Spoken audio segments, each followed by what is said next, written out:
Hey guys, welcome back. If you're new to my channel or simply not yet subscribed, I'm Brittany, and make sure to hit that subscribe button for me. And we have Luna right over here. Say hi. I am going to talk a little bit quieter just because Sebastian is sleeping. We just got back from the park. We met his little cousin for the first time. She's a baby and very cute. And Sebastian's running around with his uncle and Jeff. He's very tired. I'm very tired because just being out in the sun all day. Today, we're going to be talking about Loftus Hall. Now, Loftus Hall is known as one of the most haunted locations in Ireland. Personally, it's always been a dream of mine to go to Ireland. I am pretty heavily Irish, and the folklore and everything from Ireland, and it's so beautiful. Loftus Hall is truly a stunning sight to behold. But it's no wonder that it's said to be so haunted, considering it's seen things such as invasion, capture, a plague, famine, and its own personal tragedies. Locals believe that the land that Loftus Hall sits on was actually sacred to Druids. The mansion is down an isolated road on the stunning Hook Head Peninsula, sitting on 63 acres, and is the most visited site in the county of Wexford. The beginning of Loftus Hall starts back in 1170 AD with Raymond Fitzgerald, also known as Le Gros, also meaning the fat. I don't really know why he was referred to as that. He landed at Baginbung Head in the Hook Peninsula. And this is now where the county Wexford is in Ireland. Raymond served in the first small group of Norman knights, played a very active role in helping rule over Ireland. Now, Raymond would go on to acquire the land and build a castle, known as Houseland Castle. But over the years, the castle would start to fall apart, and in 1350, his descendants would build a new castle. They would name it Redmond Hall. Now, this was during the time of the Black Death, and this castle would stay in the family until the mid-1600s. That was when the Irish Confederate Wars saw the castle and repeatedly attacked, managing to seize the castle as part of the Cromwellian confiscations. In an effort to defend their home, on July 20th, 1642, 68-year-old Alexander Redmond managed to protect the hill from 90 English invaders, with only the help of 2 sons, some tenants, 2 soldiers, and a tailor. They fought through the other attacks until Alexander Redmond had received favorable terms from Cromwell. When he had passed in 1651, though, the remaining family was evicted from the home, and their home was put up for auction. 1666, Henry Loftus, who was originally from Yorkshire, England, bought the land and renamed it Loftus Hall, which remained the name ever since. The Loftus family would rise in status over the next several years, and they started a very large renovation of the hall between 1870 and 1879. They just wanted to make it grander. It's been largely reported that the entire mansion was demolished.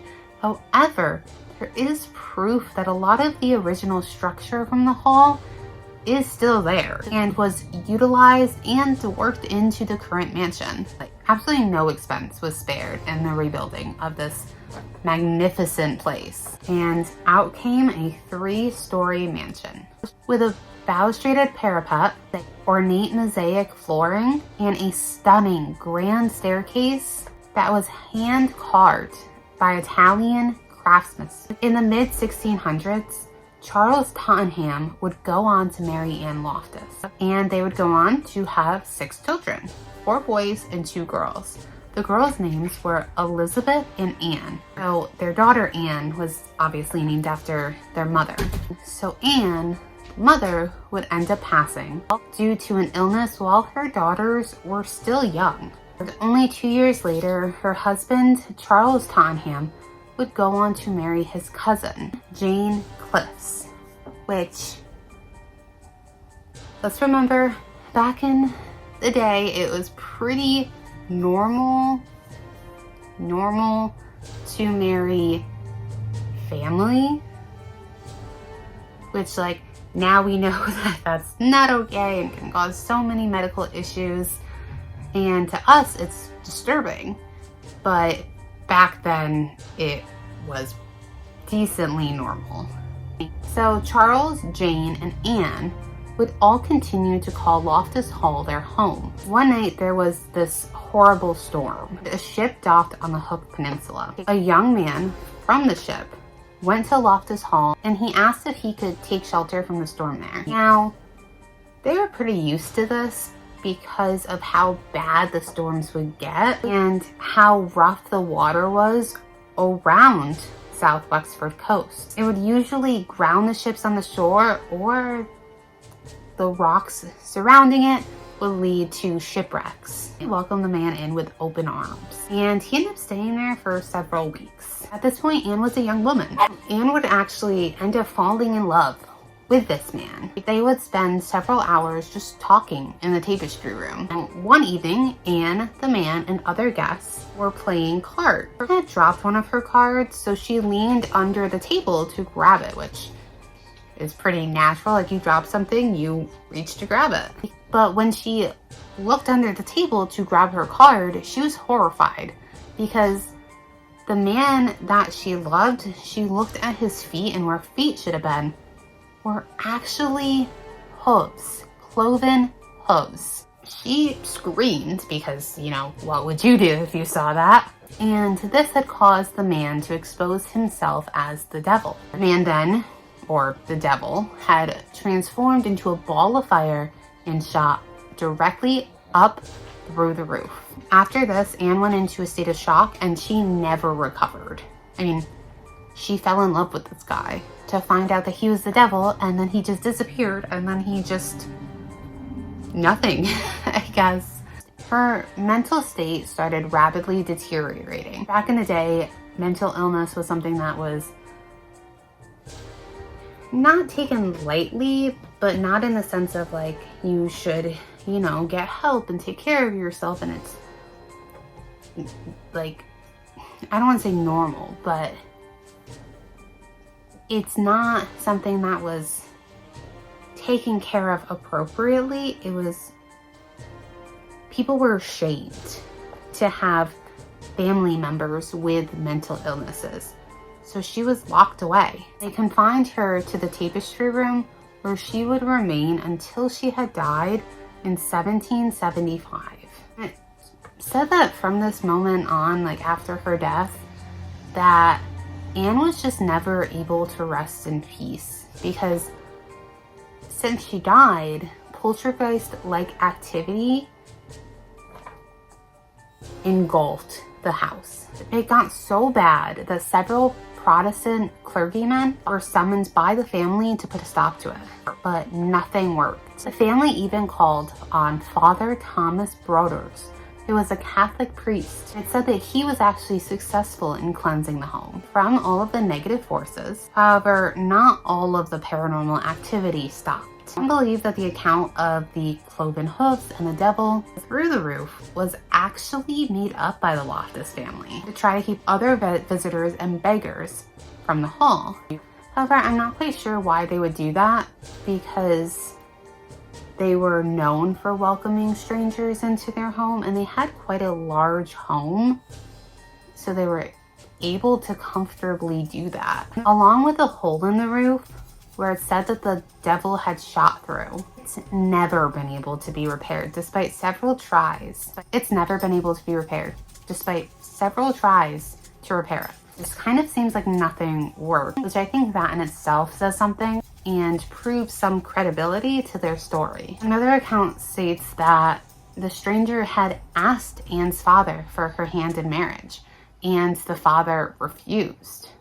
He turned the man away from the house, and Anne was heartbroken. But because she was so heartbroken, she fell into a state of disrepair, and that's when she was locked away. Something else could also account for the story, and for Anne being trapped in isolation. During the restoration of Loftus Hall, there were skeletal remains of an infant found between the walls in the room where it was believed that Anne had lived out the rest of her days. So it's possible that Anne had become pregnant by the man and that her father found out. Baby out of wedlock, just casting shame on the family. The father locking his daughter away to spend the rest of her days in isolation. In another account, Anne died during childbirth. Her father didn't want anybody finding out about the pregnancy, not even the town doctor. So she suffered complications and both her and her baby didn't make it. Anne's grave is located in a local graveyard in Wexford. And unlike the other graves in the cemetery, hers is actually cemented over, which can account for two things. One, the family didn't want anybody to actually figure out what happened to Anne. Two, they never wanted her to escape. But one thing it certainly states is that the family was hiding something.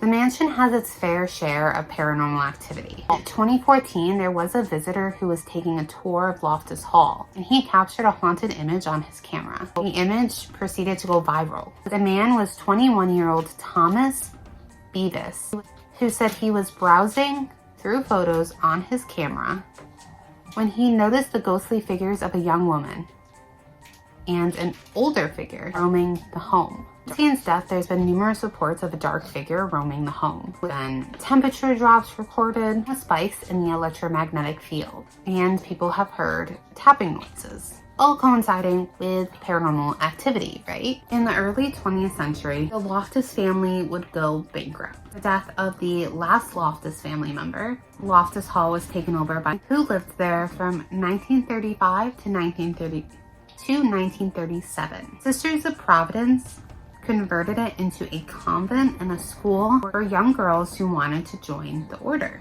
where people didn't want to attend mass in the chapel because there were legends of the devil himself visiting the hall.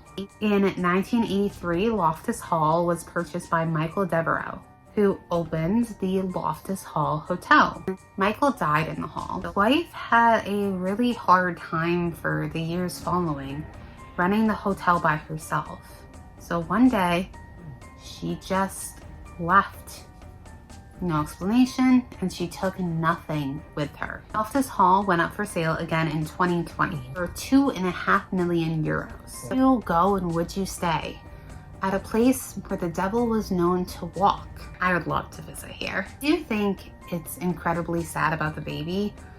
I could definitely see Anne being pregnant and her father not being okay with that. I mean, even today, there's several instances where, you know, a young girl gets pregnant out of wedlock and it doesn't go over very well for the family. The family has more traditional values, but I think to not even consult a doctor is pretty extreme. And no, it is a very different time than what we live in today.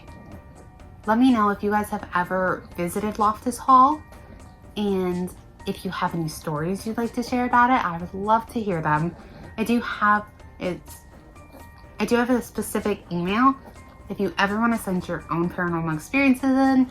I'd love to read them and love to talk about them if you want me to share them. So I'll put that down right here. Make sure you like this video and hit that subscribe button. I'm sorry, I'm like out of breath, you guys. I'm almost 20 weeks pregnant. It's almost halfway. And